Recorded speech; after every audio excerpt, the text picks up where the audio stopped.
Hotel here in our nation's capital of Abuja for the 2019 presidential debate organized by the NEDG, the Nigerian Election Debate Group, and BON, the broadcasting organizations of Nigeria.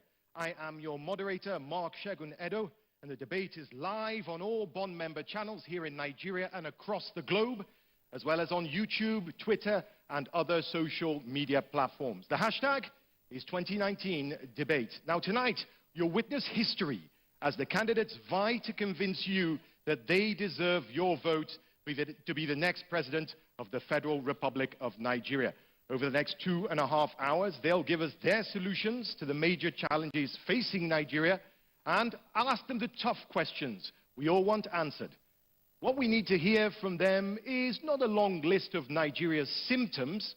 We want to hear solutions that can move our great country forward. Now, before I bring out our candidates, please give a warm welcome to the Executive Secretary of the NEDG, Mr. Eddie Emesiri.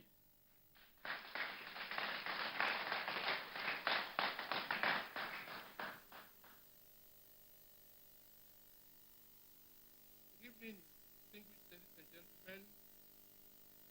Welcome to epoch-making event in 2019.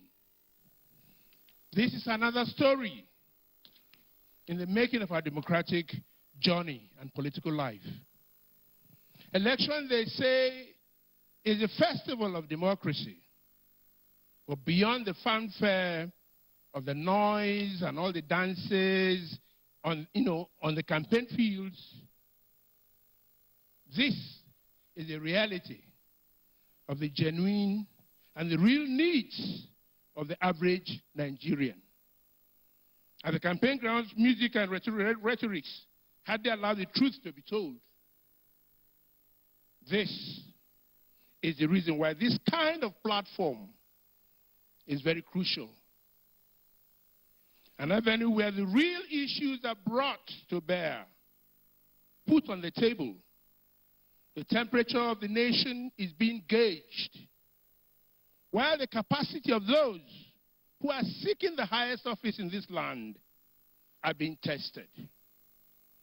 Tonight, NEDG and BON has made this happen through the assistance and support of some of our partners. Nigerians, wherever you are watching this event, please pay attention to those who have capacity, because that knowledge will help you to make a decision in about 2 or 3 weeks. There's no more sitting on the fence. Brace up and be counted. The stage is set. The future of Nigeria is now. Welcome again to the 2019 presidential debate. Thank you, ladies and gentlemen. And thank you, Eddie Emesiri, the Secretary of the NEDG. Now, the political parties may agree on many issues, they may disagree on many issues, but there is one thing we all agree on. We all hope for a safe and peaceful election next month that are calm, fair, and orderly. Now, our next speaker is working tirelessly to help us achieve that. Please welcome the convener of the Nigerian Civil Society Situation Room, human rights champion, Mr. Clement Nwankwo. Your Excellencies, ladies and gentlemen, we're very delighted to be involved and associated with this debate. Debates are an important opportunity for citizens to gauge the candidates and make a decision as to be able to cast their votes. Now, we need an atmosphere that citizens can be able to cast their votes. And on behalf of the Situation Room, I would say welcome. On behalf of Situation Room, I would also like to say that we have outlined thresholds that we expect that this election will fulfill in order to be described as credible. Those thresholds include the responsibility of all candidates in this election to respect the rules of the elections. It includes the responsibility of state institutions to respect the right of candidates to campaign. It includes the responsibility of state institutions to not hinder the activities of political parties and candidates in this election. A free and fair atmosphere for campaigns, a free and fair atmosphere for participation of citizens is very critical for these elections. And we urge all stakeholders, all parties to respect the rules of the game, to eschew violence, and for institutions of state to respect the rights of candidates and political parties to campaign.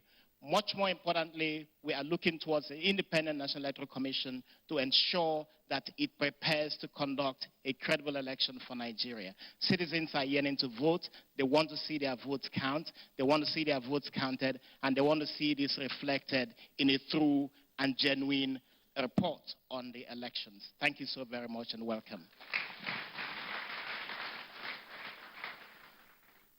Thank you, Clement Wankwo. Good words that we should all heed.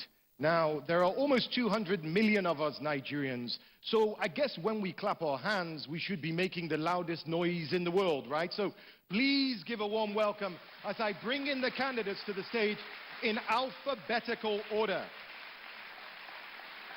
She is a two-time minister, a former World Bank vice president, and co-founder of the anti-corruption coalition Transparency International, and the Bring Back Our Girls campaign, the presidential candidates for the Allied Congress Party of Nigeria, Obi Ezekwesili.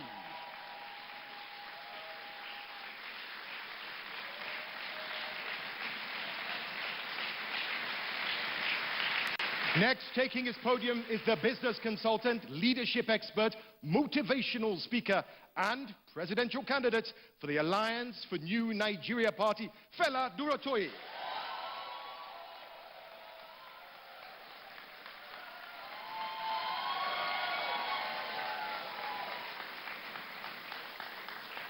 Ladies and gentlemen, our next candidate has been the Vice President of Nigeria. Now he's a businessman.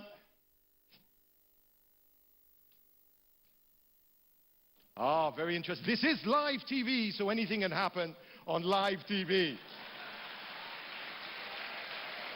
Moving on.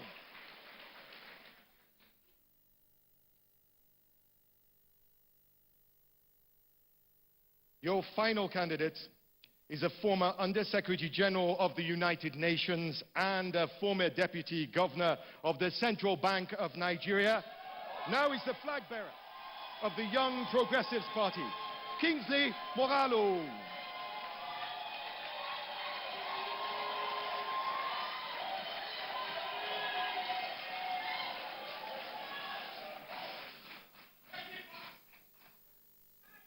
Now, candidates, moving on, if you could move up, please.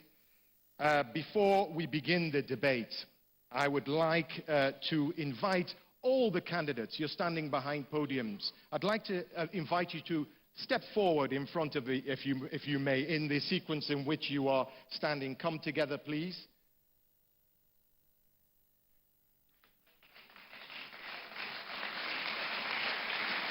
And I would like to invite everyone in the hall to please stand for the national anthem of the Federal Republic of Nigeria, performed by one of the country's biggest stars in music, Timi Dakolo, ladies and gentlemen.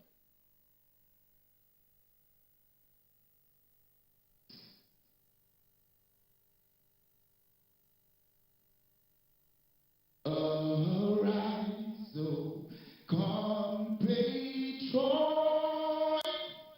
Nigeria's call, obey, to serve our fatherland with love and strength and faith. The labor of our heroes past shall never be in vain.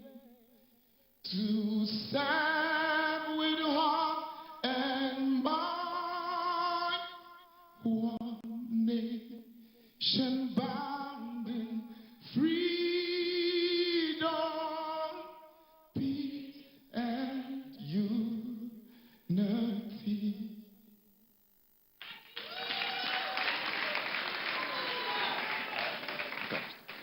If I could ask you to please take your podiums now. Thank you, Timmy Dakolo, for that wonderful rendition of our national anthem.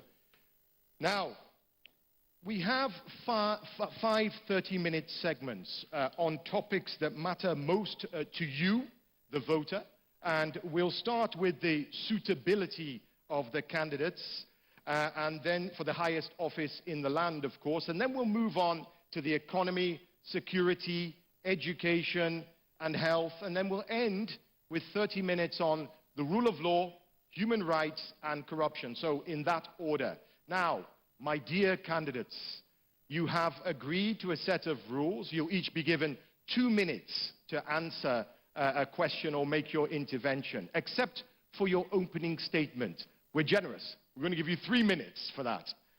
If you are directly referenced in any shape or form by a fellow candidate, you do have the right to reply, a rebuttal, for 1 minute, if time permits, if we have time in the program. Now, I am a firm but fair traffic warden, so I will stop you. I have a clock over there if you exceed your allotted time so that we can stay on schedule. Is that okay? Now, let's begin the first segment of the 2019 presidential debate, where we hear your opening statements, and this is where we explore your suitability for the office of presidency. And I will start now with the candidate on my left from the Young Progressives Party. Sir, you have 3 minutes to tell us why you should be president. Thank you. Thank you, Mark. On the 29th of May, 2019, I will be sworn in as the 8th President of the Federal Republic of Nigeria. With the support and the votes of the Nigerian people.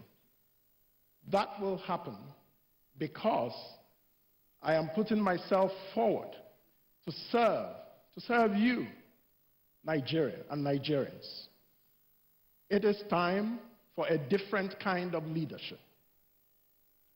My government will have a kind of approach to Nigeria's problems that we've never seen before in this country. And that is a foundational approach that addresses the root causes of our challenges. The first of which is, are we a nation, really? Or are we just a country? And as I would argue, a broken one. And so we will come at this problem by first of all defining the foundational philosophy of the Nigerian state, establishing a national ambition around which all of us can unite, that rises above the things that divide us. We will restructure this country constitutionally so that it can actually fulfill its potential. We will establish effective national security. We will work with women as equal partners. They will not just be in the kitchen or the other room, but they will have a seat at the table. We will work with our young people, the youth of this country, as leaders of today, not tomorrow. We will break the backbone of poverty in this country by establishing education and literacy for all citizens of this country, giving them access.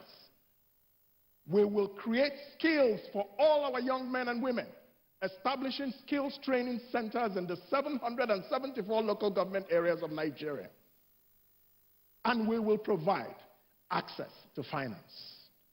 We will restore Nigeria's standing in the world. Nigeria's place in the world has fallen. We will once more, once again, be strong at home, powerful abroad. We will accomplish all this working together under my leadership as president, because I have been prepared for the office of the president. Deputy Governor of the Central Bank of Nigeria for 5 years, leading far-reaching reforms in the financial system that have touched the lives of millions of Nigerians, including the bank verification number, saving our banks. 17 years as a United Nations official, and as a professor in one of the world's most prestigious universities of international business and economic policy. I am ready, and it is time. Thank you very much. The candidate for the Young Progressives Party, the YPP. Now I'll turn to Fela Durotoye, the candidate flag bearer for the ANN, the Alliance for New Nigeria. To many voters watching, you are a relative newcomer. But indeed, yourself, you've said that you're not a politician. You've described yourself as, quote, a nation builder. But you aspire to the highest political office in the land. Why should Nigerians put their faith in you and anoint you President Durotoye? Well, thank you, Mark, and a very good evening to you all. My name is Fela Durotoye. I am a business management consultant, a leadership expert, and a nation builder. And that's really at the core of my heart. Many times when people ask me, who is a nation builder? I say, well, it's really as simple as A, B, C, D. Someone who accepts responsibility for the well-being of his nation, not just his own personal well-being. Somebody who believes in the greatness and the potential of not just the nation, but the people to be able to actualize that greatness. But then C, somebody who commits. Has committed their time, their talents, their gifts, their wealth, their resources. And lastly, somebody who doggedly does everything that is possible to deliver the future of that nation. And when I say the future, I mean a time zone that is yet to come. No, that's not what I mean. I mean everything a nation can be but has not yet become. Everything a nation can do but has not yet done. Everything a nation can have but has not yet possessed. Nigeria undoubtedly is one of the most blessed nations on earth. When you think about the human resources, when you think of the natural resources and the mineral resources, the question is, why haven't we fulfilled our nation's potential? Well, because we have been ruled and not led for the last 50-odd years.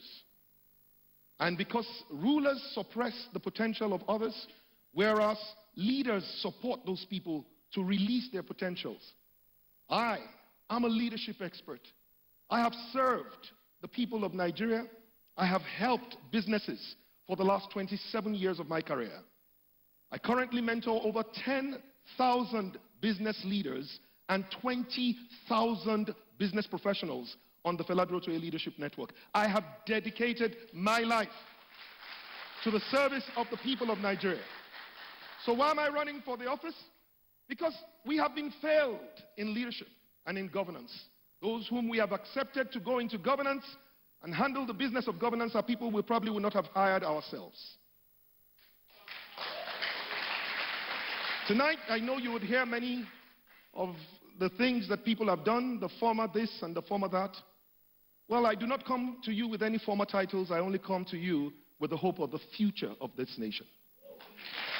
Because Nigerians have lost hope. Today you can see that in drug addiction, suicide rates, and in migration.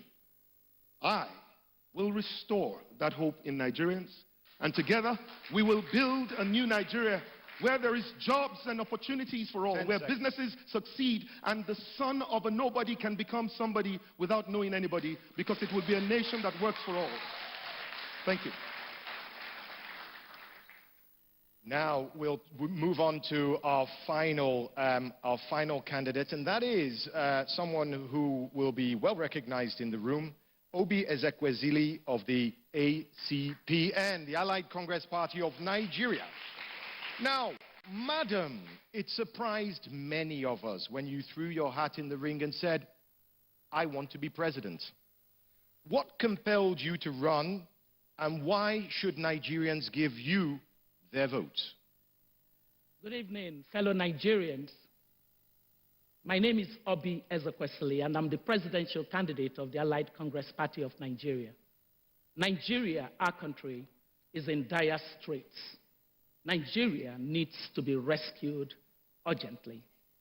The trouble with our country was identified by Chinua Achebe, one of the illustrious sons of this country, who is now late, when he said that the problem with Nigeria is simply and squarely the failure of leadership.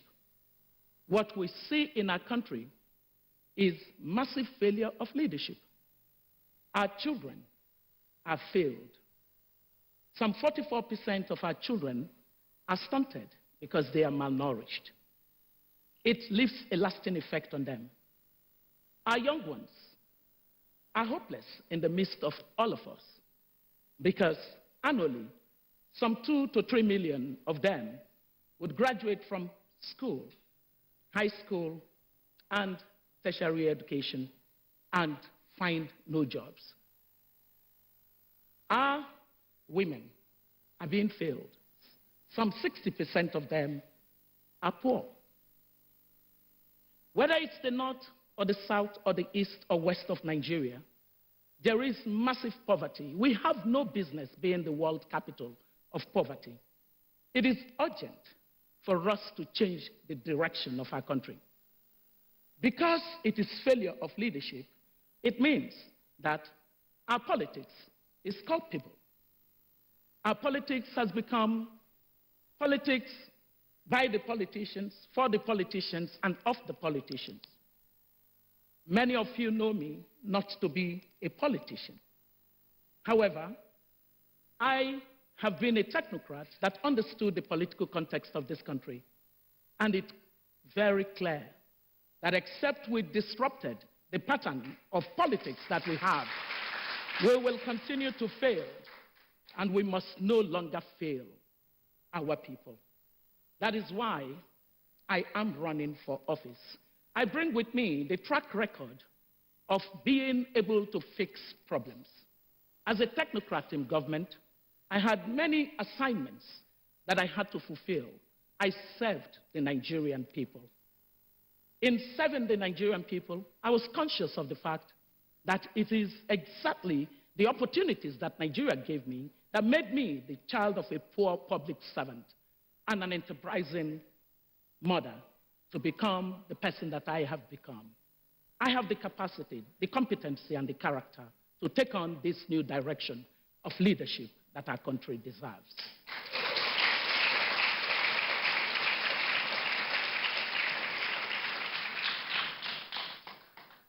I think we're going to a break now in a moment, so I would like to say thank you for those opening salvos. We're going to take a short break, but when we come back, we'll be talking about the economy. That's what everyone wants to know about on the 2019 presidential debates.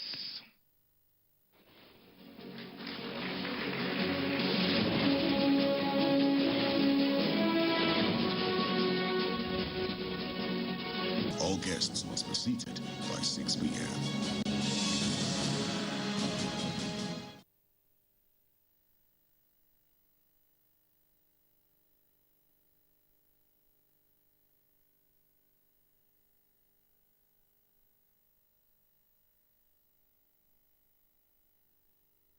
Presidential debate. I have to inform the audience that there was some jeering to my right earlier in our first segment, so I would ask the audience, please first switch off your phones and please don't shout, jeer or cheer.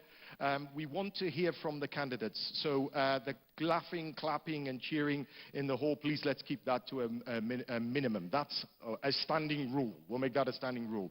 I also want to say that we were expecting the candidates from the APC and the PDP, but as you can see, they're not here. They were here, at least Atiku from the Atiku Abubakar from the PDP did turn up at the debate. He was in the hall. At the last second, he decided not to appear. So you shouldn't worry about what you can't control. We will continue as is. And we're going to continue with arguably the most important subject to many of us out there as we cast our vote.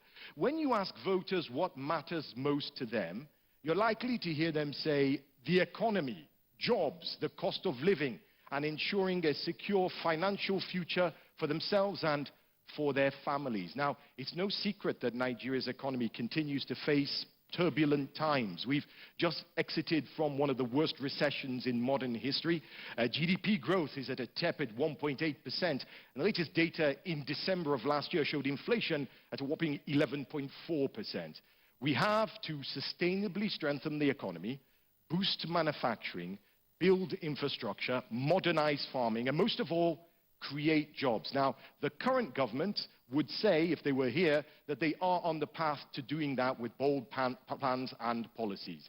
Now, candidates, here is your chance to try to convince us that you can do a better job than them. Now, I'll ask a 2 minutes for a 2-minute intervention in this case. The clock is standing by. And I will begin, first of all, with the candidate from the YPP, Professor Kingsley Moghalu. Now, the economy. This is the single most important thing to many voters as they think, where do I put my mark? Nobody will, as you'll see from what I said, nobody will say that things are rosy. We've heard a lot of promises of what people can do, and we've spoken a lot about many of the problems. We don't really need to hear about what's wrong. I've just said it. We need to hear how we're going to get ourselves out of that. You have a very clear plan. Can you give it to me in 2 minutes, rapidly, colloquially, so that everybody can understand it? Your time starts now. Thank you. Fellow Nigerians, let's first understand that we cannot fix the economy if we don't fix our politics.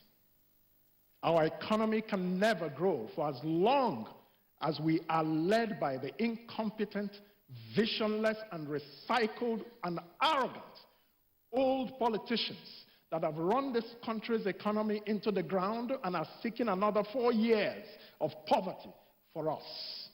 So let's first understand that the path to fixing Nigeria's economy depends on who becomes president in 2019. Therefore, the first order of business is to elect a president who understands how to manage the economy. My government will fix the economy by taking the approach that I will just spell out very quickly. The problem that we need to solve is that we don't have an economic philosophy. We will have to decide whether we're a capitalist country or a socialist country, and if we are, what type of capitalism we are practicing. So, my approach to the Nigerian economy is, first of all, to focus on reforming the educational system, ensure that our young people have the skills that can make them competitive in the 21st century, and the skills that can give them jobs or help them to set up their own jobs. Then we will give them access to finance, which my government will do through a 1 trillion naira venture capital fund, which will give equity capital, not loans that you have to repay, because loans carry interest rates in Nigeria that are too high, or you may not have the collateral to be able to access loans. So we will invest in new businesses that will create millions of jobs over the next 4 years. That's the approach we have. Skills, capital, literacy, that's what will fix Nigeria's economy and take it into industrialization. Thank you very much, candidates from the Young Progressives Party there. If I have time, I'm coming back with a follow-up question on that, but I will now turn to your fellow candidate, Fela Durotoye. Now, let me ask you about diversifying the economy. This is not something that is new. I remember my father talking about it back in the day, some 30 years ago. Diversifying away from oil. Non-oil makes up less than 10% of Nigeria's export revenue. It's too low.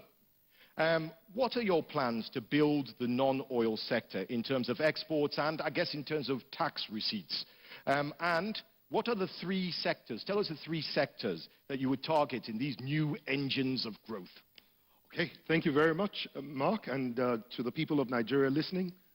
The 3 most important sectors that we need to focus on will be the sectors that help us not only to grow jobs, but to have great social impact in terms of growing our nation.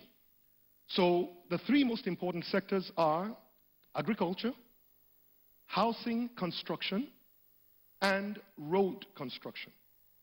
If we fix agriculture, which currently, as we know today, 60% of Nigeria's labor force is currently employed in the agricultural sector. And yet, only 35% of our arable land is being used.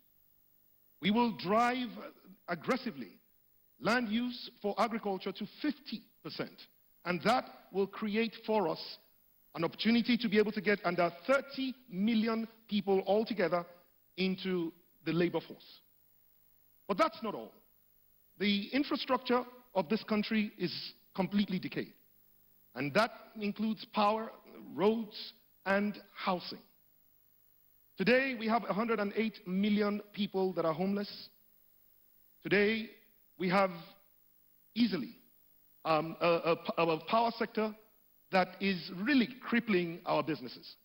So we will ensure that we fix power, we fix roads, and most importantly, we provide housing for our people.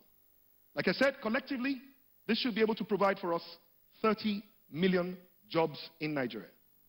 And I will be happy to continue to share with you exactly how in each of the segments we'll be able to do this. Because for agriculture, what we definitely need to do will be to make sure that we drive our commodities board so that farmers can once again be able to have an offtake when they do produce. Lastly, I don't think you have a lastly. If I come back to you, you'll get your chance. Now, I have to move on to the candidate on the far right. That is the candidate for the Allied Congress Party of Nigeria, the ACPN. Madam, there was a sobering report recently. It said Nigeria now has the highest number of poor people in the world. It's also true that the number of poor people living in extreme poverty in Nigeria has actually fallen, though, in the last 5 years from, I think, 112 million to 90 million. But the figures are still not good.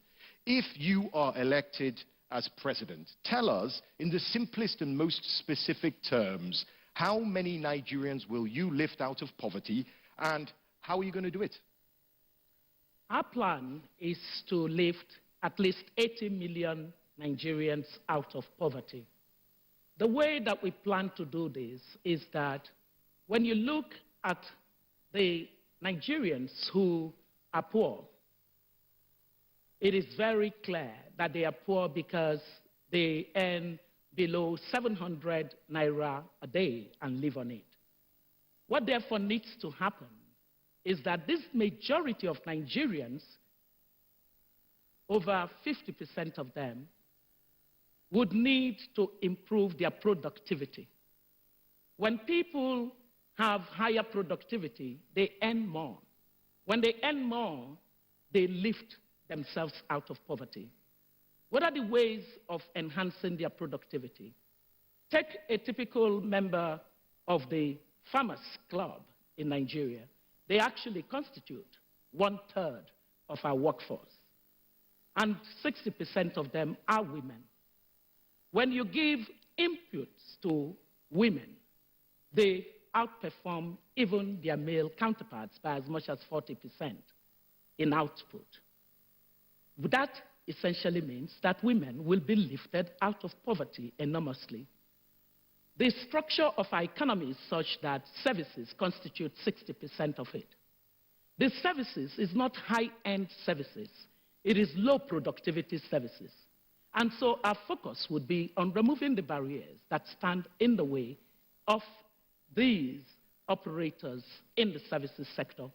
That would include improvement in policies that target the people in those sectors. It would include removing regulatory barriers that stand in the way of formalization. It would include prioritizing the investments that give public utility for their use. Thank you, madam. Thank you. I'm going to turn back to Professor Mogalo of the YPP. Now, one big concern is the cost of government, paying for government. Yeah, the amount of Nigeria's budget that goes on recurrent expenditure. That's things like salaries and overheads, compared to capital expenditure, like building infrastructure, I suppose. It's a mathematical equation that needs to change. How would you practically and significantly reduce government spending? Thank you very much. We're going to do that, first of all, by going into a program of recruitment and training and skills in our security sector that will reabsorb a lot of people away from the normal public service, people who are still young, to the police force. We intend to recruit 1.5 million new policemen and women over 4 years. That's one. Number two, we're going to have to retrain and rationalize the federal public service. How do we do this? It's not by kicking people out into the streets or just sacking civil servants. No. It is by having a program that is very clear in terms of helping them to move into more productive engagements in the private sector and retraining those who remain in the civil service to become much more productive. That sounds like it's going to take a long time. No, it won't. No, it won't. Within 2 years, my government will bring the cost of recurrent expenditure down to 50%. What it requires is political will and the ability to do what needs to be done. That's what needs to be done. Our politicians have carried this expenditure because they want to be, quote unquote, popular. They don't want to do the right thing. Okay, as you were speaking, I looked over to my right and I saw Dr. Obi, a look go across her face. I mean, do you think that you have a better plan for reducing the cost of government than what we just heard? But you interrupted my time. I think you only had 2 minutes, right? I think we came to 2 minutes. I apologize. I will keep that 38 seconds in my pocket and give it to you later. Okay. All right. Dr. Obi, please, let's see how do we cut down the government, the mammoth cost of government? Well, I would be starting on a good place because the famous Silver Rosayer report that looked into the rationalization of the bureaucracy has made very specific recommendations on the things to do. Some of the existing institutions and bureaucracies or agencies within our bureaucracy actually have no purpose that they serve. And so they have become conduits for bleeding the public treasury. When you deal with those, you're not dealing with a Nigerian who must be catered for. It is illegality that has taken hold, and so you deal with illegality by ending it. Number two is that if you looked at the productivity of our bureaucracy, it does matter that we should find the most competent and put them in leadership position. Today, that is distorted. Most of our bureaucracy ends up being warped in its arrangement. Productivity is not rewarded. It's the lack of it that gets recognized. We will switch that. In doing that, it becomes very clear and evident that any decision you're making on reducing the cost of governance is based on analysis, not merely wanting to get people out. The third thing is that the private sector must lead the economy. Many of the people who are in our public sector, if they found better opportunities in the private sector, they would take it. Most of the employment in our public sector was done by government as a way of pretending that jobs were being created. It's the private sector that creates sustainable jobs, and we will stay with that capacity by doing the right policies to encourage them. Felado Otoye. No great nation really progresses without a robust tax system. Name me one. It's hard to find one. Nigeria has one of the lowest tax to GDPs in the world. It's around 6%. I mean, compare that to Norway, which is at the top of that list, 60%. They've got the money to build schools. They've got the money to build roads and hospitals. They've got a system that works. How do you intend to get us a system that works and get Nigeria's tax receipts rolling in? Well, thank you, Mark. And this is very clear that people are willing to pay taxes when they get value for the taxes that they pay. And unfortunately, one of the reasons why people are not paying taxes right now is that they not only do not believe that their taxes will be wisely or judicially used, but more importantly, because they have seen the wastage and the corruption that is in the system. Of course, there is also no penalties for tax evasion, as we have seen mostly by those who are the wealthy of this nation.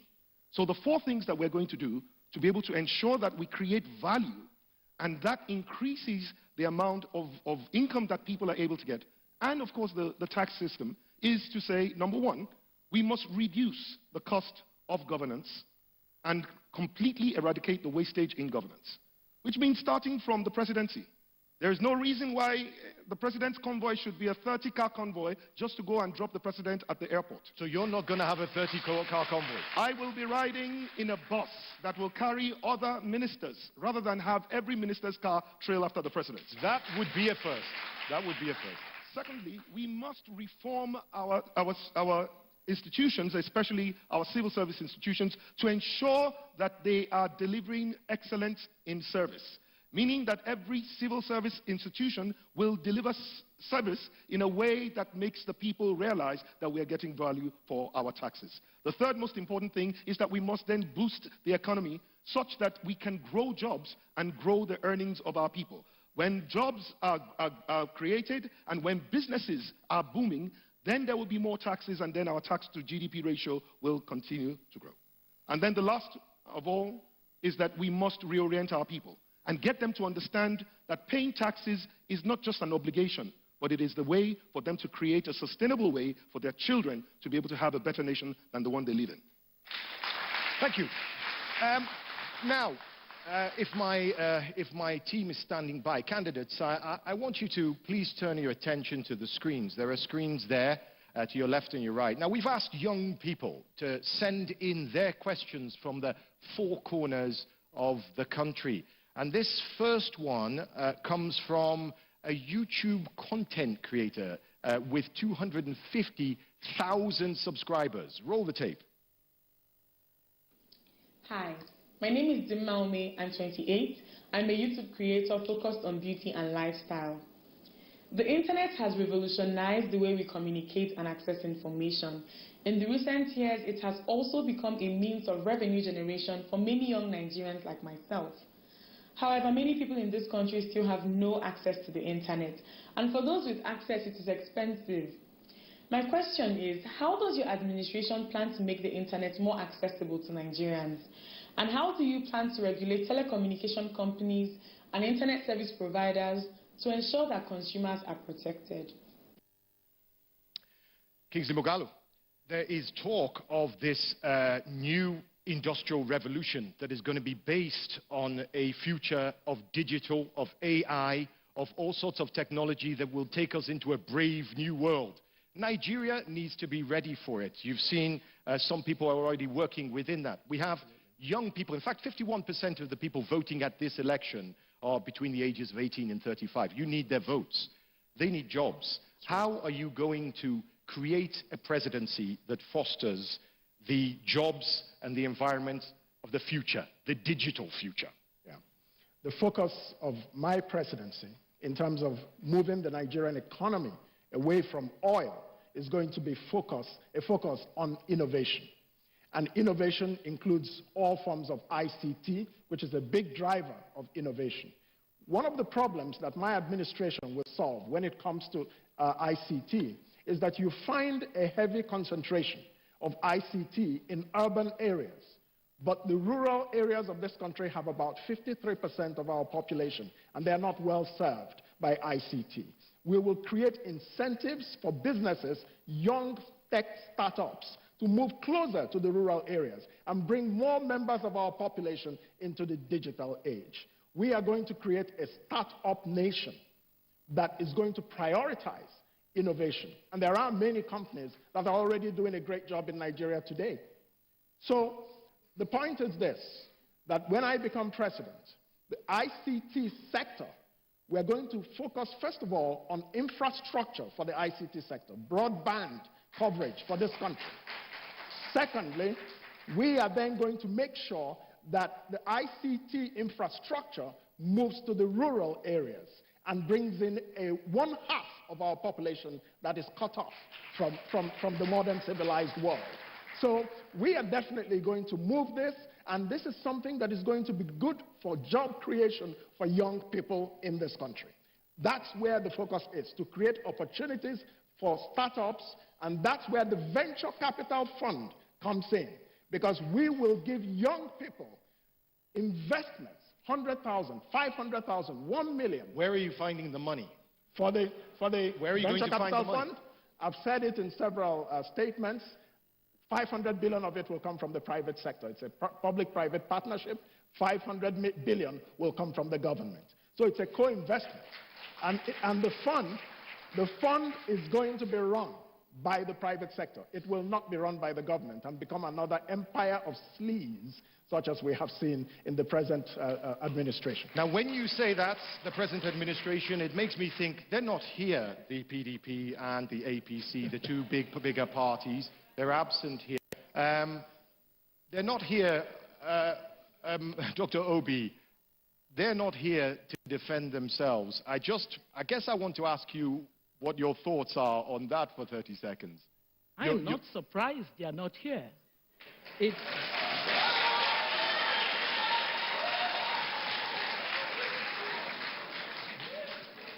They have just simply announced their exit from the governance of our country. I think it is important for us to acknowledge that there is a political class that simply needs to fade away from our country. Because the idea that the will of the people will be subordinated to the whims and caprices of our politicians should be a total anomaly. And today, as we in this country focus on the ideas, competitive ideas that would develop our country, if the two dominant parties cared about the Nigerian people, they would come here in order to have a contest of ideas on how we would fix Nigeria. Mark, I must let you know that for the Nigerian people, this is a moment to make a clear judgment as to whether we are connected to the issues that matter to the Nigerian people. We showed up for this debate not because we're new entrants into politics, and I hope I speak for my two colleagues, but because we believe that it is time for a new kind of governance in Nigeria. It is time for the citizens of this country to take complete charge of the destiny of Nigeria. And so we stand before you today, not because we are the best in the country, but because we come with a sense that our country needs to be immediately rescued from the stranglehold of poor governance, bad politics, and governance failure. I represent a mindset where the citizens who occupy the highest office in the land and give legitimacy to politics should become the drivers of the future of this country. And it starts now.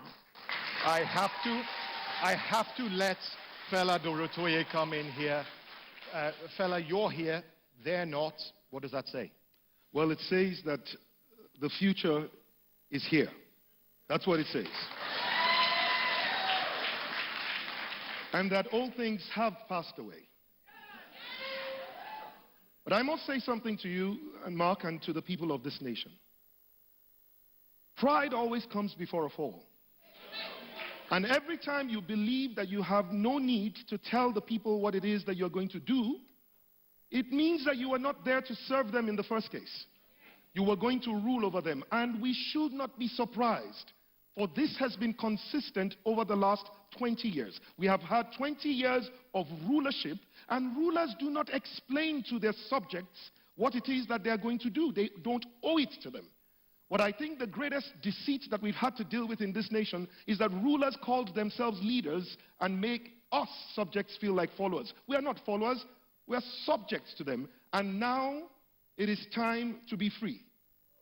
We had had 58 years of independence, but not 58 years of freedom.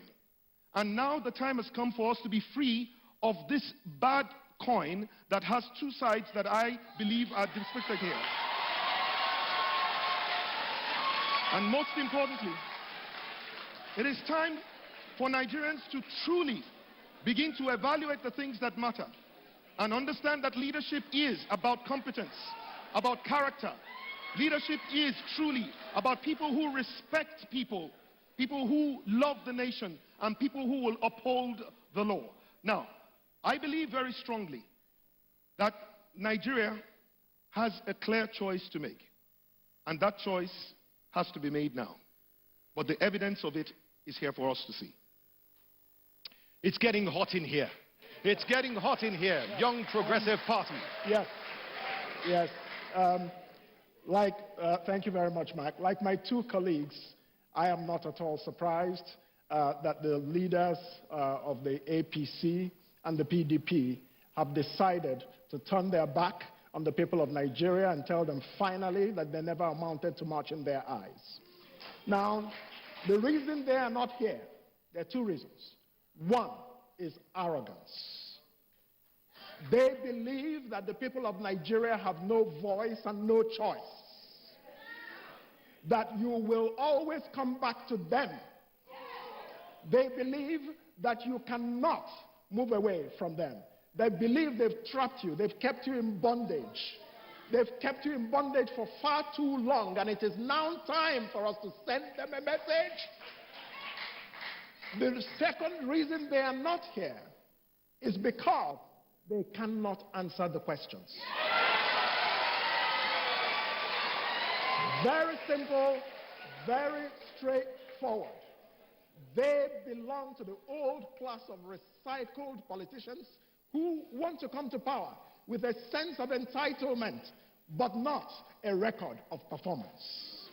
They want to come to power with a sense of money and power, but not a record of service to the people of Nigeria. They cannot answer the intricate questions of the economy, the intricate questions of nation building. They cannot answer even the questions of security that some of them rode to power on as former people in uniform, and yet we see our country far less secure than it has ever been. So it is a record of failure on both sides. The APC and the PDP, one is a kettle, one is a pot, and they call each other black.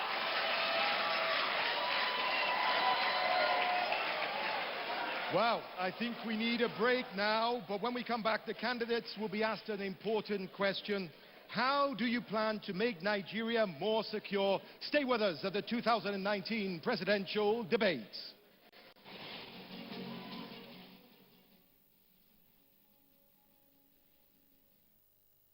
In the middle of the country, herders versus farmers vying for grass and water has led to bloody results. Now, we've seen kidnappings and cultism in some parts of the country, and then there's the agitation of some separatists in the east.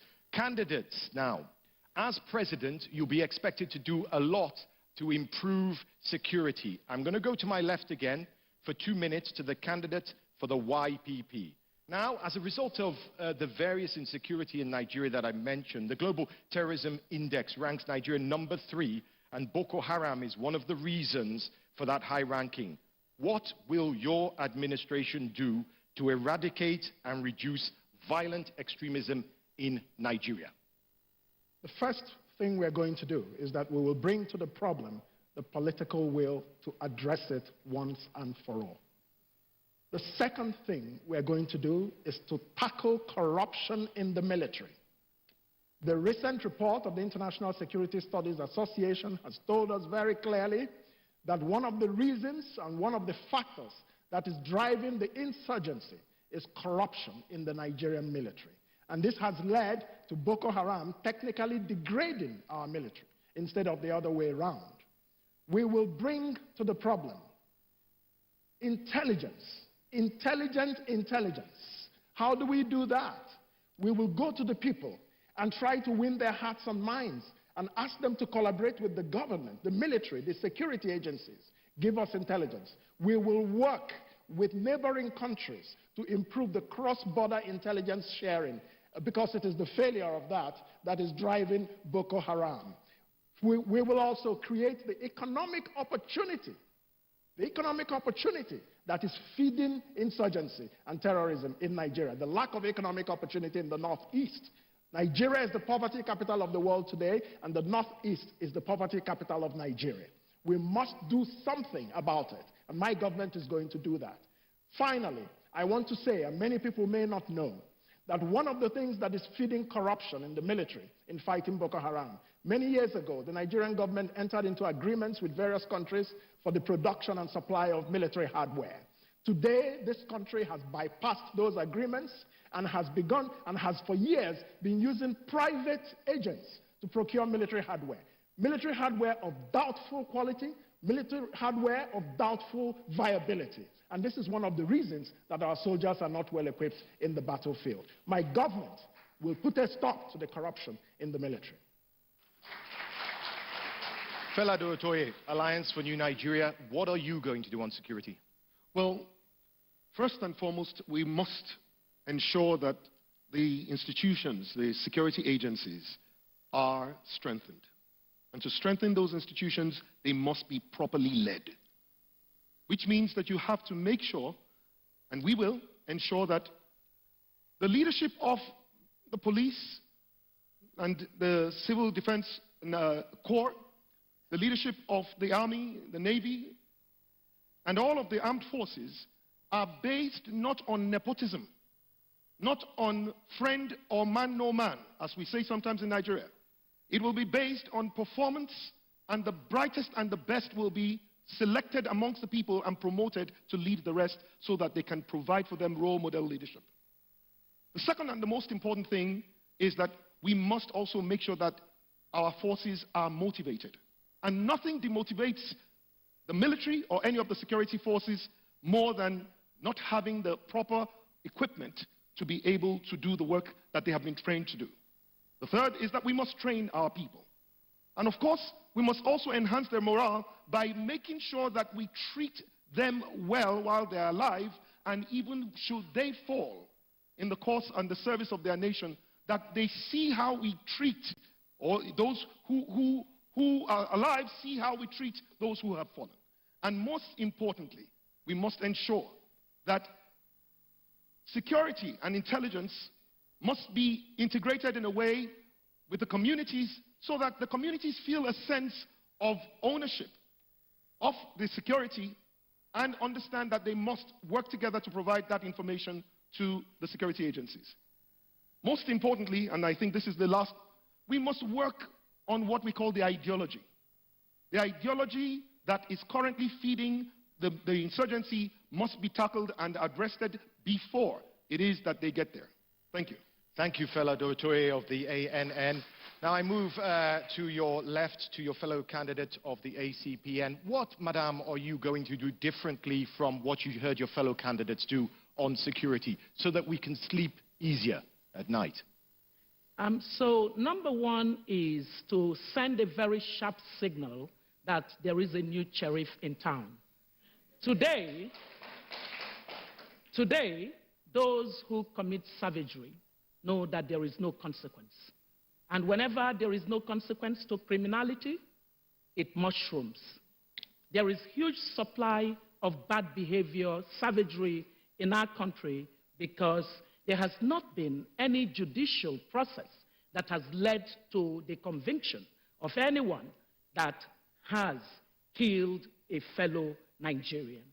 Number two, we would set up instantly a SWAT team made up of the best quality brains that we can find, because we must rapidly respond to what currently exists. We want that SWAT team to make it clear that our territory will not be a conducive environment to live in and attack our country and people. Number three, the accumulation of intelligence is going to be based on the knowledge that with technology, there is now the possibility to get intelligence at a lower cost than used to be the case.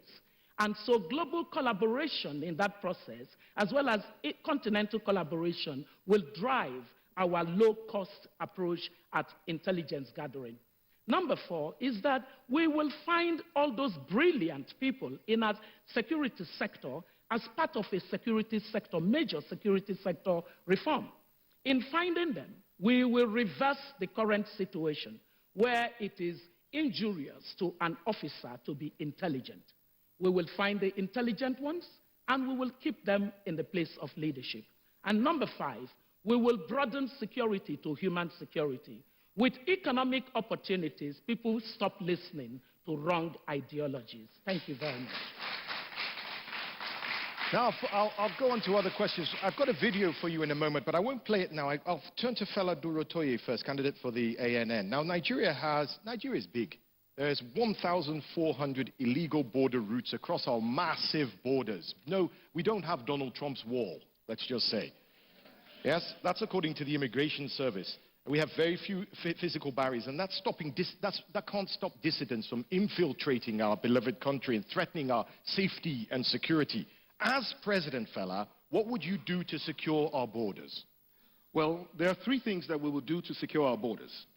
The first is that we will invest in technology, especially drone technology, that allows us to be able to have oversight view of the things that are going on across our borders. Because we, like you said, we cannot build a wall right now across 1,400 kilometers, which are, the length of our borders today. So the first is that we must be able to do that. The second is that we must strengthen our border control forces and ensure that they have the motor vehicles and the equipment that they require to be able to make and ensure that they catch the people who try to cross, and when they do cross, that we also have the technology that will identify whether they're truly Nigerians or not. So we have to invest in infrastructure. We have to invest in the technological infrastructure that will help us to secure our borders well. Lastly, we must ensure that when people do cross across the borders, that they are, in a sense, repatriated by the people in the communities that they cross across. This means very simply that today, if you come into one of the border towns, the people do not feel like there's any need for them to be able to report that person who has crossed illegally. We must ensure that that is something that the people buy into. So we are going to invest in technology, equipment. We're going to invest in ensuring that our customs and border immigration and customs are strengthened. We're going to also make sure that they do have the motor vehicles, they have all the equipment they need. And lastly, we're going to work with the communities at the border to make sure that they report and they, in a sense, repatriate those guys by themselves. Thank you. I'll turn now to the left, to the YPP candidate. We've talked about insecurity in the northeast and also in the middle belt that was mentioned, but kidnapping is a serious menace engulfing Nigeria with terrible results that are destroying lives and families.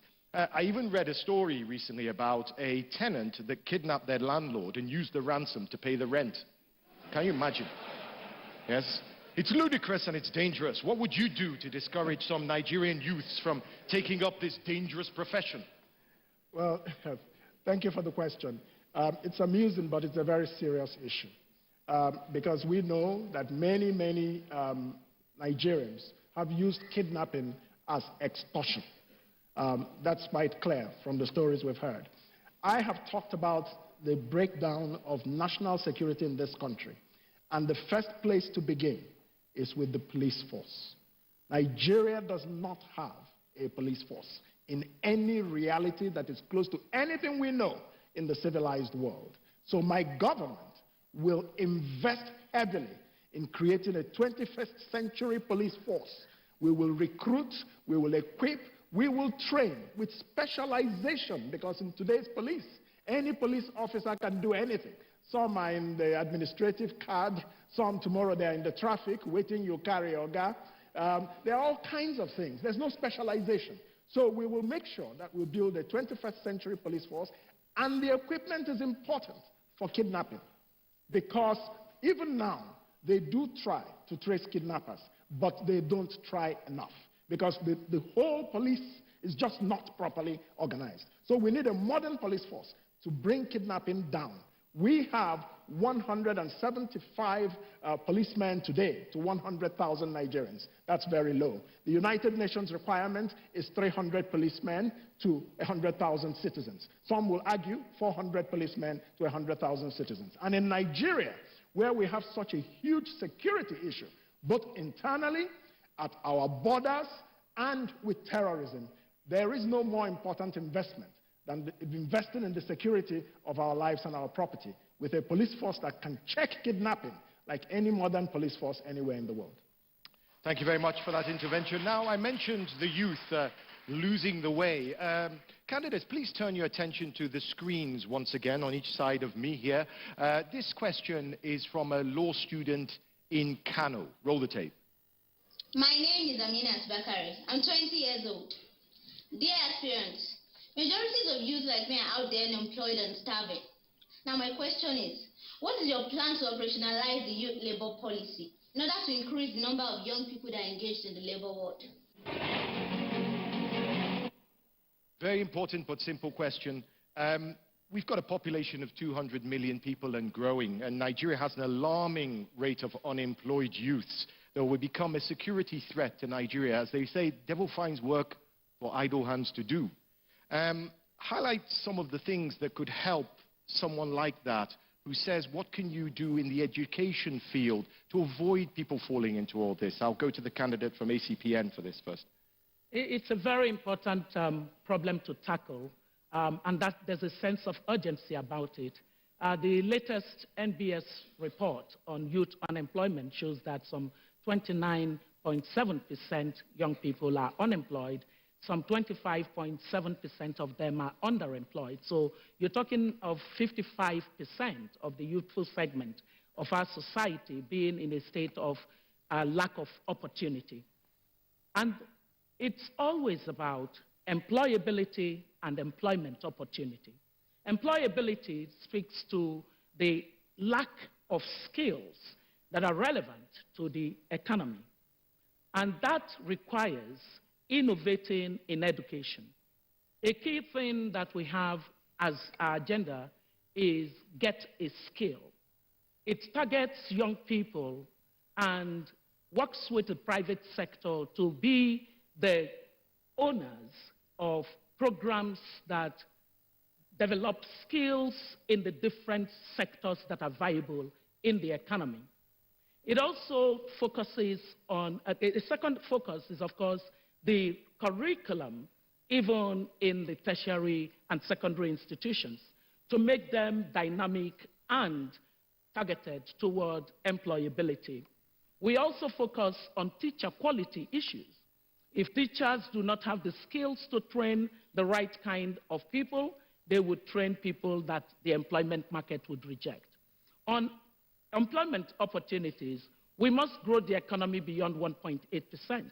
It requires massive deregulation and opening up of sectors that are currently closed to the private sector. It also requires a focus on small businesses, because in other societies, they make up as much as 75% of the job opportunities. The way out for our youth is jobs, jobs, and more jobs. Jobs, jobs, and more jobs, says the candidate from the ACPN. Candidate for the ANN, that law student in Kano there was specifically talking about policies for labor as well.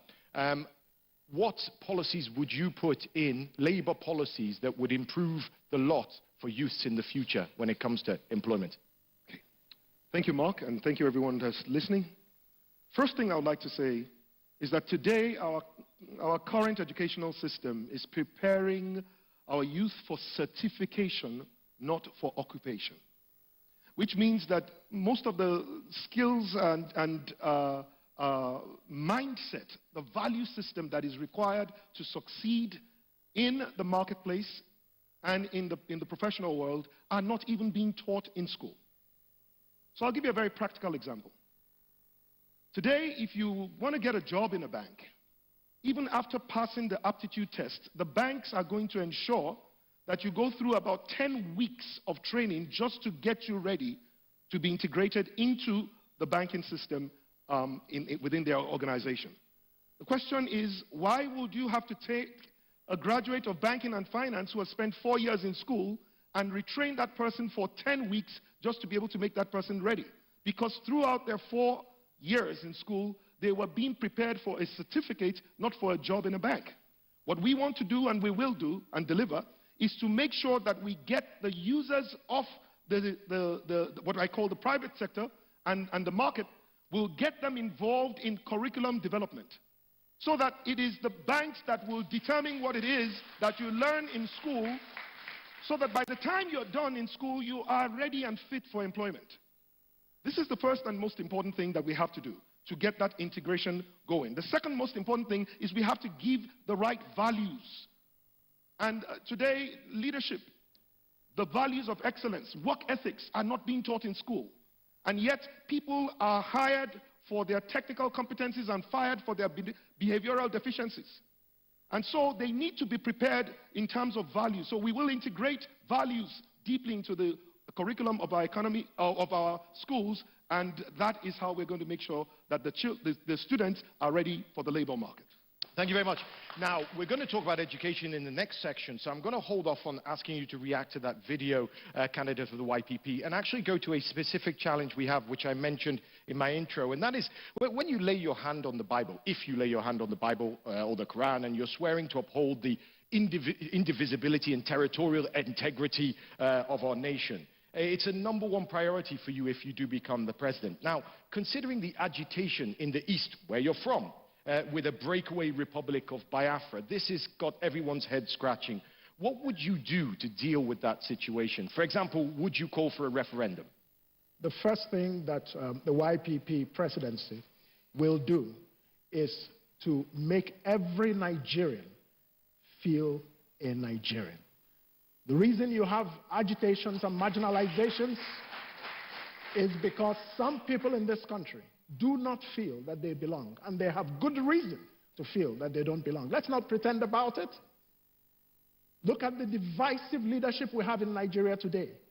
Almost 99% of the heads of the security agencies of this country come from one part of the country and one religion. Why would people in some other parts not feel that, well, if you don't think we're somebody, well, maybe we should go somewhere else?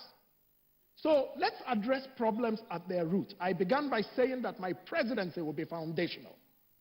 And the way to address this is two things. One, a constitutional restructuring of the Federal Republic of Nigeria so that different parts of this country can develop at their own pace, and we are all not choked by Abuja-centric politics. The second thing that we must do, and when I become president, this is what will happen, is that we will practice inclusive governance, but based on merit. No part of Nigeria in my presidency will complain about marginalization, because everybody in Sokoto, in Ibadan, in Nnewi, in Benue will see themselves represented in my government by their best, not by their worst. Thank you. From the YPP candidate there. Stay with us as we take a quick break. When we come back, we'll be drilling down and we'll be asking the candidates solutions for education and healthcare. This is the 2019 presidential debates.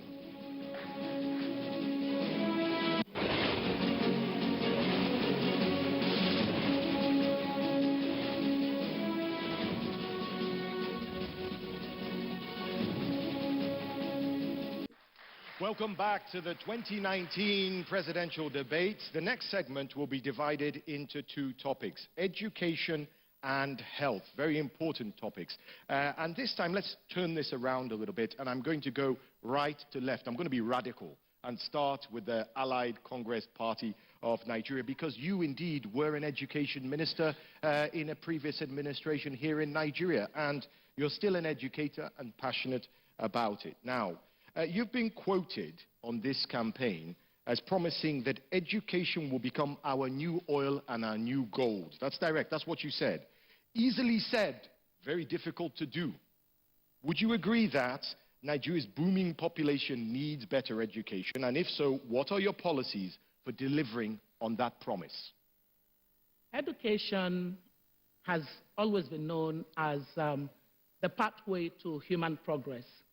Economic and social mobility is possible through education. That's why the child of the poor can quickly rise up to middle class, upper middle class, and upper class, as the case may be.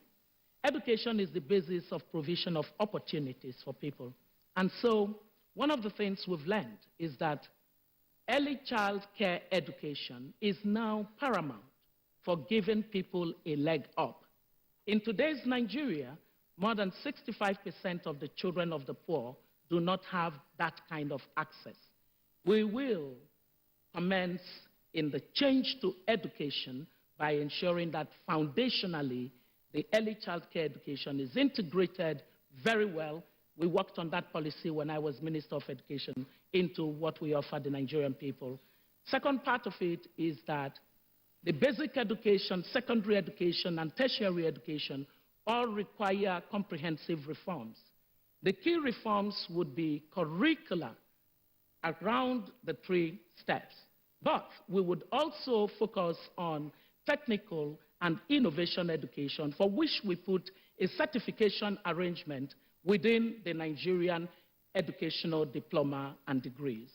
And number 3 is that teacher quality is at the heart of how effective the education system becomes.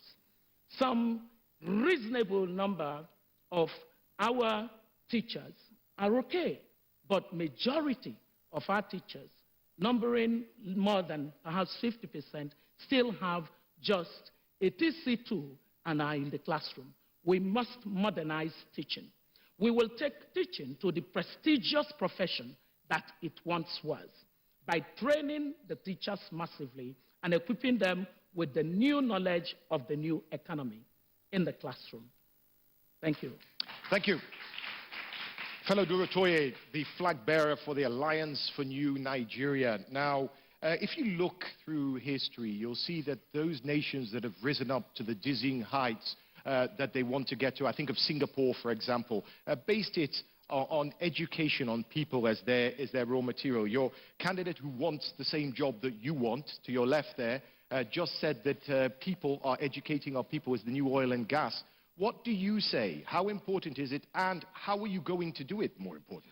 Well, permit me to quickly quote the former president of the United States, Bill Clinton, when he visited Nigeria in 2001. And he said something that was really significant. He said, in the 21st century, the wealth of nations will not be found under the feet of its people, but will be found between their ears. Meaning that it is really what the knowledge, we're in the knowledge era today, and it is what the people know, intellectual capital, that really turns human resource into human capital. Meaning that the more you learn, the more your capacity to earn. And so it is critical that we are able to ensure that all of our citizens have the best opportunities, not only to be able to get a foundational education, but we're able to ensure that they're able to go as far as they can go in their aspiration to get education for opportunities in the marketplace and to start their own business. So the following things need to be done. Number 1, we must ensure that our teachers are people that are committed to the success of the students and not just committed to seeing them pass an exam.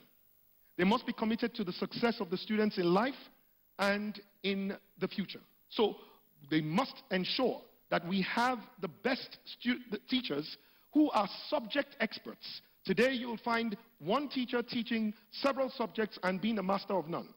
We must make sure that we develop specializations and teachers do regular exams to keep in touch with what is going on and what's going on within their field of specialization. The second thing is that we must invest in the infrastructure. The learning environment must be something that is pleasing to anyone who wants to learn. And the last one is that we must center values at the heart of our curriculum. It is extremely important that the way that we think drives the way that we will behave and the results that we will command in the future. Thank you for that. The Young Progressives Party in power. What are you going to do for education? Thank you. The YPP has a very, very strong attachment to education, and I happen to be a professor myself, so I have very practical experience in this area. The first thing that our government will do is that we will bring to education the political will to make it the priority, because the progress of Nigeria rises or falls on the strength of our educational system. Today, education is about 7% of our budget. In my presidency, we will begin the first budget of 2020 with not less than 20% of it devoted to education. Now, that's not enough, because you can throw money at problems and it doesn't solve the problem. The budget, 80% of the education budget is on recurrent expenditure. And that is what we're going to move away from. So we will invest in teacher training. We will retrain and recertify Nigeria's teachers at primary school level, at secondary school level especially. We will invest in curriculum reform, moving learning. 60 to 70% of the curriculum will have to move towards technology, vocational skills, and entrepreneurship. Every young man or woman coming out of an educational system in Nigeria must know how to be able to run a business, because that is how the jobs of the future are created. We will reform pedagogy, that is to say how children learn. As a professor, 60% of my class work, in terms of the grading, 60% is based on your original research. And I taught students from over 30 countries, and these are the most powerful countries in the world. So we will invest in how our children learn so that they don't just, cram and regurgitate for exams. Then we will invest in educational infrastructure, and finally, I will end ASU strikes in Nigeria. Now, take a look again at the screens on the left and the right candidates. You may recognize this bright young girl in the next video. She has 3.4 million subscribers on YouTube, and she has a question on education. Roll the tape. My name is Emmanuel Samuel. I am 8 years old, and I am a YouTube video creator.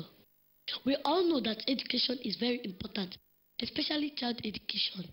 However, the quality of education in our government school is getting poor every day. And that's why parents now put their children in private schools. And we all know that not every child can go to private school because their school fees are very expensive. Now my question is, how will your administration improve teachers' training and improve the quality of education in our government schools so that every child can have access to good education?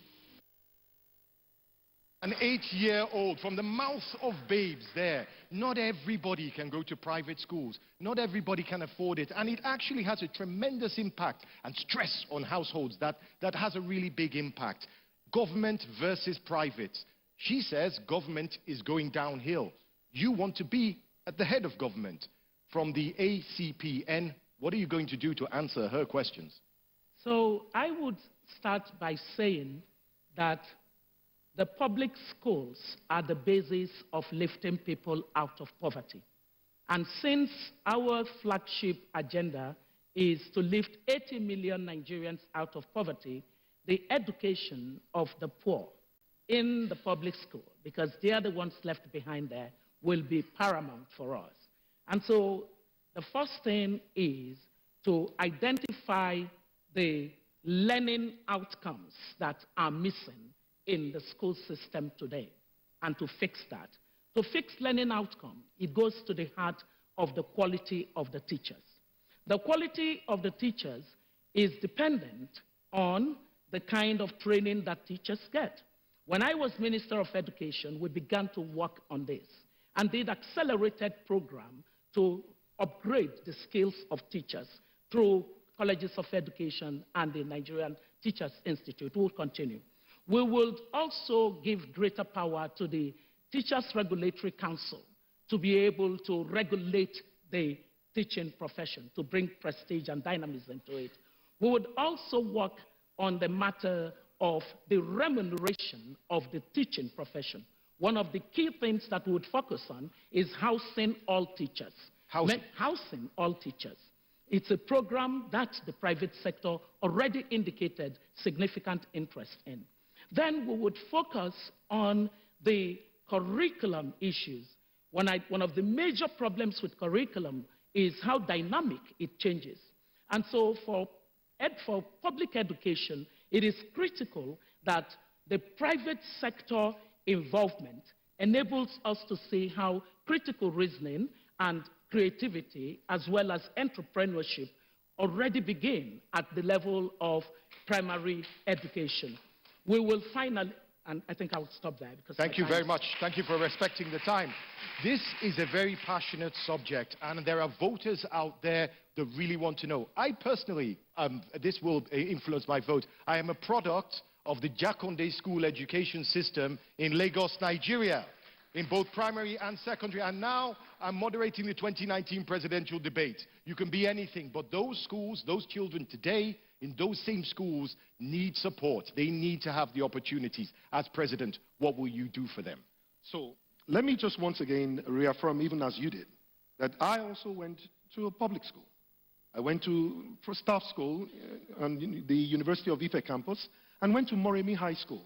And this was at a time in our nation's life where things worked, and everyone, regardless of whether you were, rich or poor, public schools worked for all, because that was what the governance was all about, creating opportunities for all. And that is exactly what it is that the Alliance for New Nigeria party-led government is promising. Opportunities for all, to fix education and make sure that we are back to that point where everyone who goes through a public school is able to be prepared enough for success in life.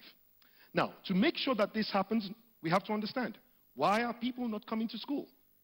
Well, many of them are not coming to school in part because their parents can't even afford the transportation that gets the children to school.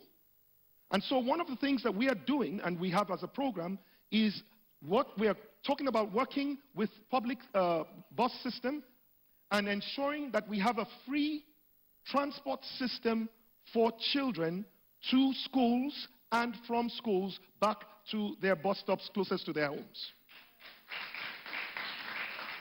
Secondly, we are also going to ensure that we use the existing systems as best as possible to ensure that after-school programs are going to be strengthened. How much? Are you speaking? No, go ahead. Okay. So we have an after-school program that is going to be strengthened in the evenings to ensure that children who are not able to go to school in the mornings because they do have to probably meet certain needs at home are able to come in the evenings to make sure that that happens. The last one is that we will actually enforce the law in making sure that any parent that keeps their children at home are liable of being arrested. Arrested. Okay, Wilton, can we move on to health? And I remember that 38 seconds from the first segment. I still have it in my pocket. You can have it now. So Can I comment on education and then health? Very quickly, okay. And then I want to give you enough time. Very quickly, when I say that I will be the education president of Nigeria, the YPP is committed, and my government will make secondary school education free in this country. Now, a lot about making our public schools better is about the fact that we are not investing in the public schools. It's what you put in that you get out. So we will invest very heavily in the public school system of this country. I am a product of public school systems. I went to Eziama High School in Aba, Government College Umuahia, and the Federal Government College Enugu, and the University of Nigeria. So I have gone through these schools, and they have also made me what I became. They are worthy of our priority. They are worthy of our investment. And we're going to put public schools back to such a standard that a lot of private schools in this country are going to have to look for a new business model. Okay. Now, I'm going to ask you about health. Now, yes. It's all right going to school and getting a good education, but you've got to be healthy first. You've got to be standing on your feet. You've got to have health in order to get education, then wealth. That's the way it works. So let's talk about health here. Yes. If you looked at the statistics and where Nigeria stands on many indexes when it comes to health, we don't do well on a lot of them. I think of child mortality, for example. Yes. Health is a big problem when you've got a booming population like ours. As president, what will you do to right that ship? My government will address the challenge of healthcare, first of all, by focusing on the quality of the healthcare provision in Nigeria. That's one. Two, access to healthcare. We will ensure universal health coverage. We know that the operational Basic Health Services Fund of the National Health Act of 2014 has not yet been kicked in. It hasn't kicked in yet. And so we're going to look at that. How do we fund health outcomes in Nigeria? For one, the budget for health is 3% of our budget.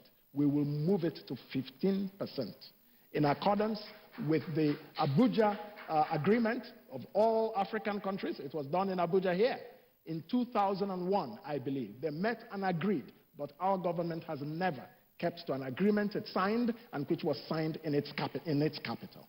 So we will be investing a lot. One, we will make sure that each of the 6 geopolitical zones in this country has a world-class hospital. We must save the $1 billion that is lost in this country every year to medical tourism. And that medical tourism begins with some of the people who are not here. Some of them are the biggest medical tourists. 11 billion naira was budgeted for the Aso Rock Clinic over 3 years. That is more than the 6.7 billion that was budgeted for all the teaching hospitals in this country. And yet, in the Aso Rock Clinic, there are no syringes. And how do we know that? From the First Lady, a major user of that clinic. So the government is just not investing in public health. And my government will bring the necessary investments and prioritize as well primary health care. Thank you, sir. Okay. Madam Obi, you need to be healthy before you're educated, as I say. You heard a very clear vision for that. What's your vision when it comes to health? So number one vision is we at least have a start-off point, the National Health Insurance Scheme.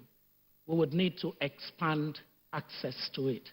And the universalization would mean that even those who don't yet have work would be able to fall into that program on the basis of some cross-subsidization system that is based on transparent mechanisms of ensuring that people who are without jobs, who are unwell, would not be neglected in our society. Number two would be health practitioners. It is difficult for Nigeria and most of African countries to retain expert health people because the incentives are simply not there. And so we would look into the challenges of keeping our health professionals at home and servicing the needs of our health system. Number three is that we will in fact look at health as a system. You cannot solve one part of it and ignore the other part. And so primary health care, secondary health care, and tertiary health care would operate on the basis of a value chain approach at tackling the challenges of access to health.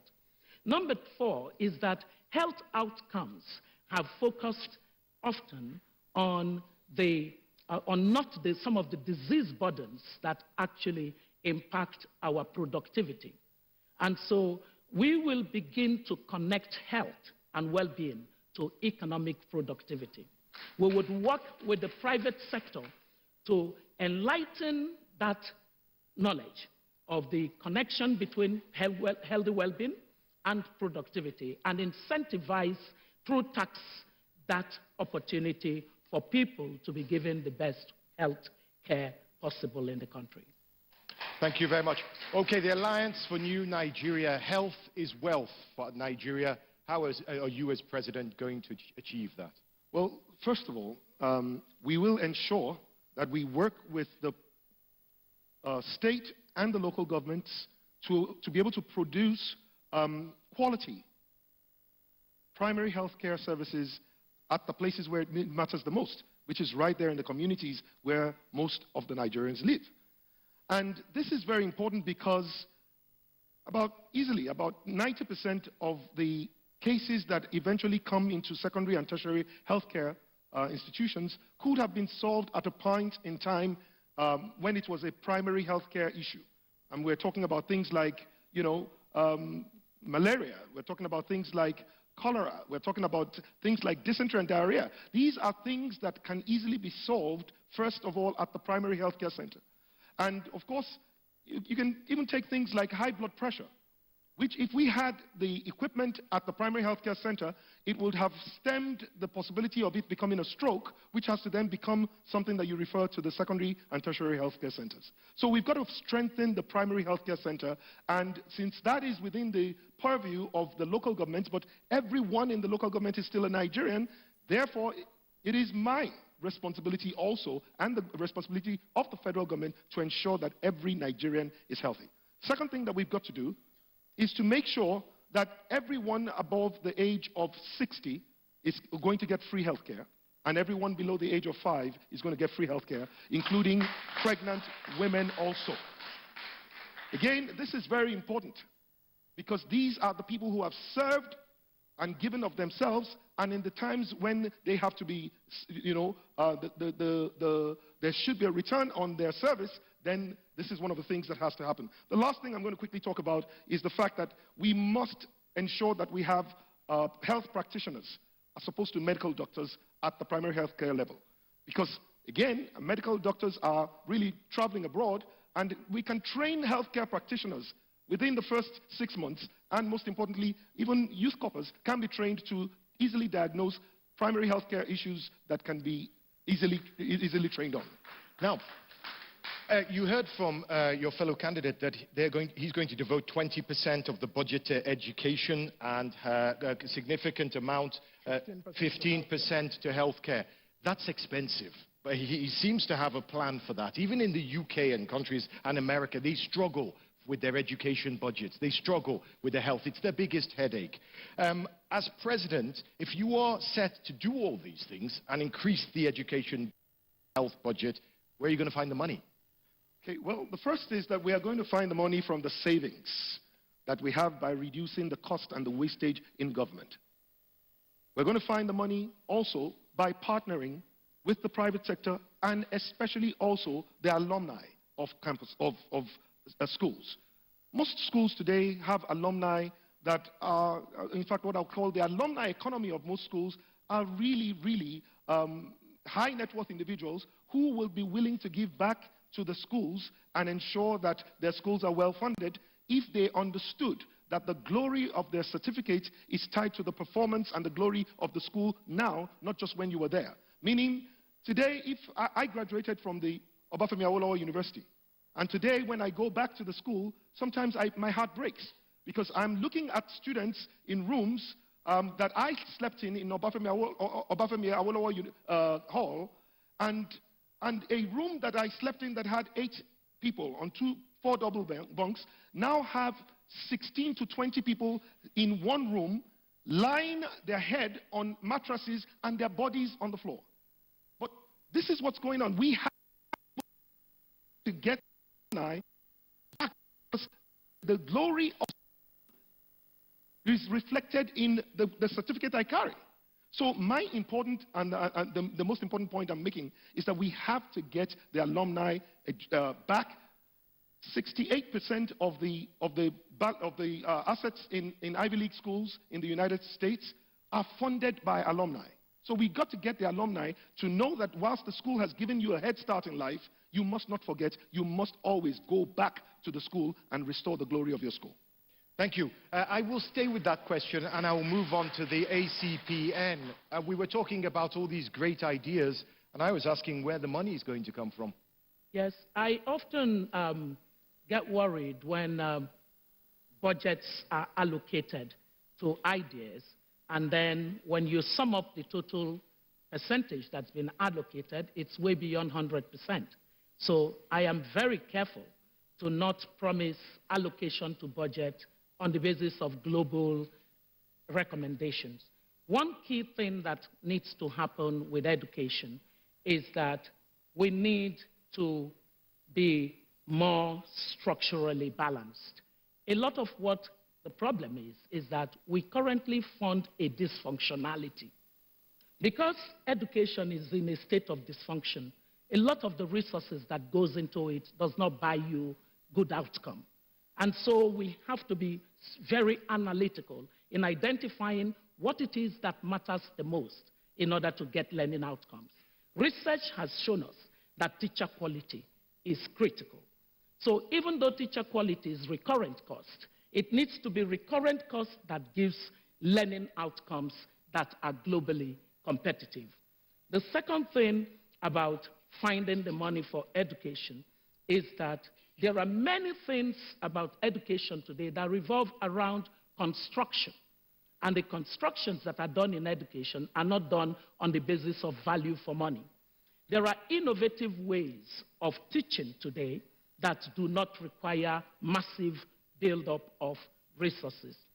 A third thing is that the private sector, understanding that the products of education are important for its productivity, are more and more interested in what goes on in education. And so the partnership between government will support it. And finally, for all other expenditures of government that require private sector capital, government will focus on those while focusing on education as a priority. Thank you very much. Now can I ask you to focus on the screens again, because when we asked, Since I allocated budgets and a comment was made, I want to talk about where the money will come from. 30 seconds. Yes, please. First of all, let me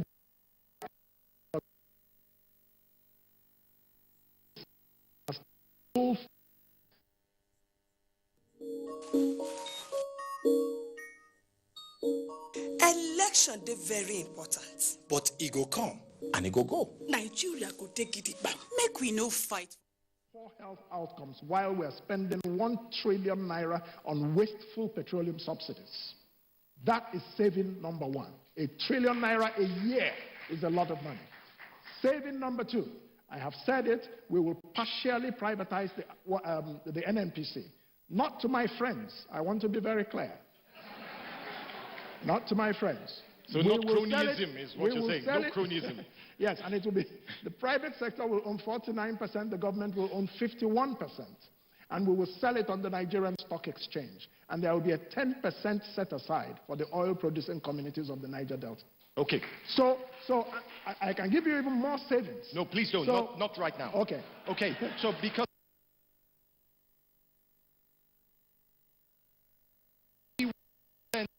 of the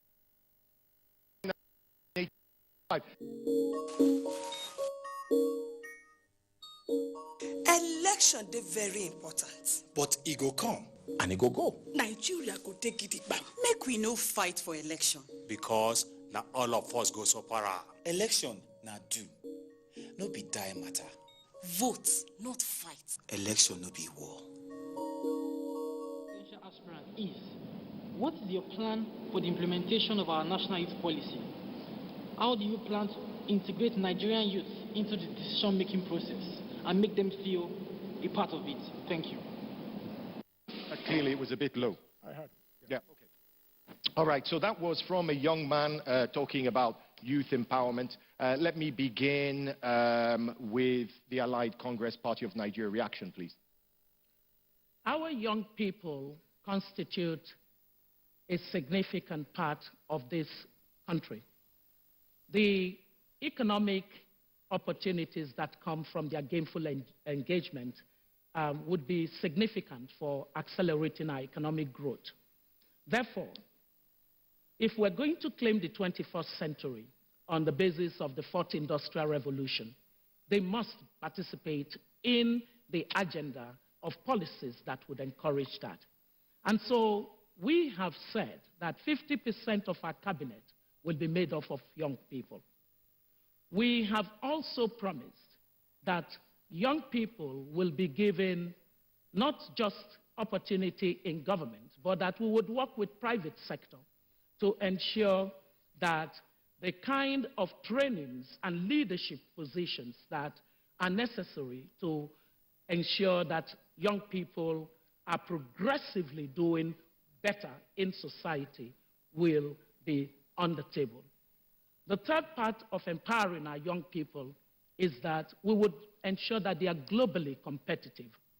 Their global competitiveness is necessary for us because we can actually earn loads of revenue as a result of the startup opportunities that our young people would have in the field of technology.